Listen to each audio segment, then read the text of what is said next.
उपलब्ध रहना बंद कर दो, बदल जाओगे।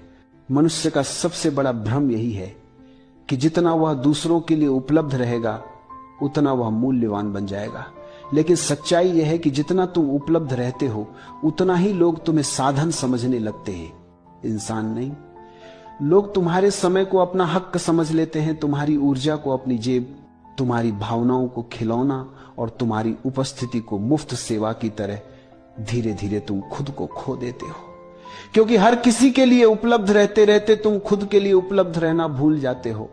जिस दिन तुम हर किसी के लिए दरवाजा खोलना छोड़ दोगे उसी दिन तुम खुद के भीतर का दरवाजा खुलते हुए महसूस करोगे। लोग जो हमेशा उपलब्ध रहते हैं वे सबसे ज्यादा थकते हैं, सबसे ज्यादा टूटते हैं और सबसे ज्यादा इस्तेमाल किए जाते हैं। दुनिया कभी किसी को नहीं कहती कि बस तुमने काफी दिया। दुनिया लेने में थकती नहीं, इंसान देने में थक जाता है। क्योंकि दुनिया वही चीज गंभीरता से लेती है जो दुर्लभ हो, जो हर समय उपलब्ध हो। वो धीरे धीरे लोगों की प्राथमिकता से भी हट जाता है। तुम सोचते हो कि उपलब्ध रहकर लोग तुम्हें पसंद करेंगे, लेकिन सच उल्टा है। बहुत ज्यादा उपलब्ध रहो, लोग तुम्हें हल्का समझने लगते हैं। जितनी आसानी से तुम मिल जाते हो उतनी ही आसानी से लोग तुम्हें भुला देते हैं। उपलब्ध रहने का नशा बड़ा खतरनाक है। स्वीकृति का नशा, जरूरी महसूस होने का नशा, दूसरों को खुश करने का नशा, यह नशा आत्मा को जला देता है।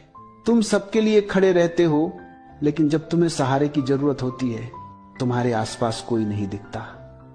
क्योंकि दुनिया मान लेती है कि उपलब्ध रहने वाला व्यक्ति खुद संभल जाएगा और तुम अंदर ही अंदर टूटते रहते हो। क्योंकि तुमने कभी ना कहना सीखा ही नहीं।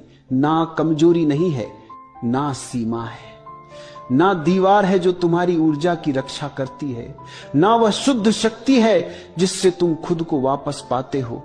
जो व्यक्ति ना नहीं कह पाता वह दुनिया का भार उठाते उठाते खुद को भूल जाता है।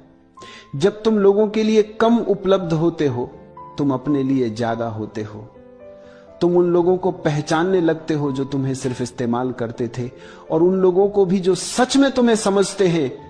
तुम धीरे धीरे महसूस करते हो कि तुम्हारा समय कितना मूल्यवान था, तुम्हारी ऊर्जा कितनी पवित्र थी, और तुम कितने साल उन लोगों पर बर्बाद करते रहे जिन्हें तुम्हारी कदर ही नहीं थी। उपलब्ध रहना